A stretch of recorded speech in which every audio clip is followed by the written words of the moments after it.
নির্বিকারের বিনিয়োগ এই ক্ষেত্রে তোমার আর খোরাক সুপ্রিয় সহস্ত্র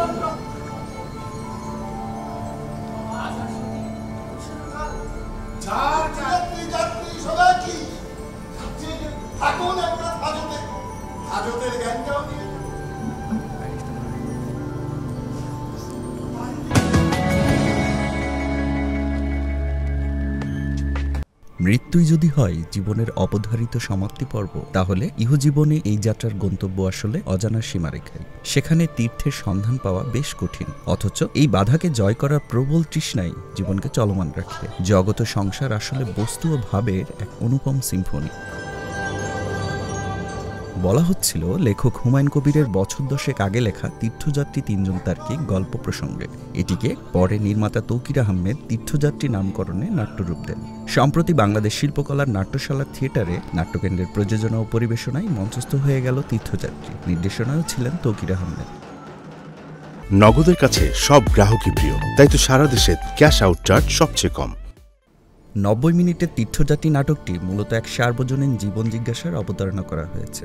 এর সময়কাল আপাত প্রাচীন হলেও নাটকটি জীবন চলার পথের নানা সংকট ও আধুনিক সংঘাতময় পৃথিবীরই প্রতীক। নাটকের তার্কিক চরিত্রগুলো প্রাচীন ও বর্তমান সময়ের একটি সমন্বিত রূপ।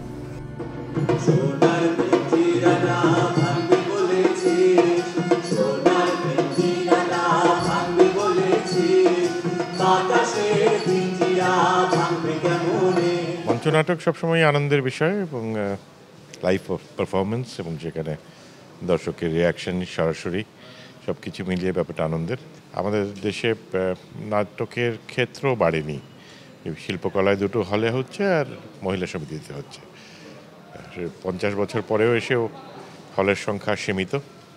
ঢাকার বাইরের নাট্যচর্চাও আগের মতো বেগবান নেই, যে জায়গাগুলি দুঃখের। সে কারণে আমার মনে হয় যে নাটককে জাতির মানুষ গঠনে ব্যবহার করা যেতে পারে এবং সেক্ষেত্রে স্কুলে বা কলেজ লেভেলে যদি নাটকটাকে অন্তর্ভুক্ত করা হয়, থিয়েটারকে মানুষের চর্চার মধ্যে নিয়ে আসা যায়, তাহলে হয়তো আমরা একটা সুগঠিত জাতি পেতে পারি।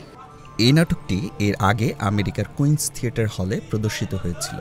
নির্দেশকের অভিজ্ঞতায় প্রবাসী নাট্যকর্মীদের নিয়ে গঠিত একটি নতুন দলকে নিউ ইয়র্কের মঞ্চের জন্য প্রস্তুত করা ছিল বেশ সাহসী সিদ্ধান্ত এবং কষ্টসাধ্য।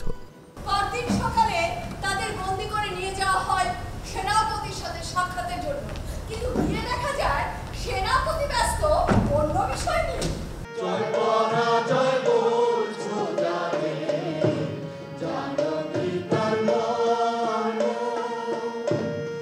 বিদেশের পর দেশের মাটিতে মঞ্চায়ন প্রসঙ্গে নির্দেশক তৌকির আহমেদ জানান, প্রবাস জীবনের ফাঁকে মাত্র 2 মাসের পরিকল্পনা, প্রতিদিনের মহড়া এবং মাত্র 9 দিনের থিয়েটার ক্যাম্পে নির্মিত হয়েছে তীর্থযাত্রী। নাট্যকেন্দ্রের সদস্যের বেশিরভাগই অভিজ্ঞ নাট্যকর্মী। দর্শকরা মোটেও নিরাশ হবেন না বলে নির্দেশকের বিশ্বাস।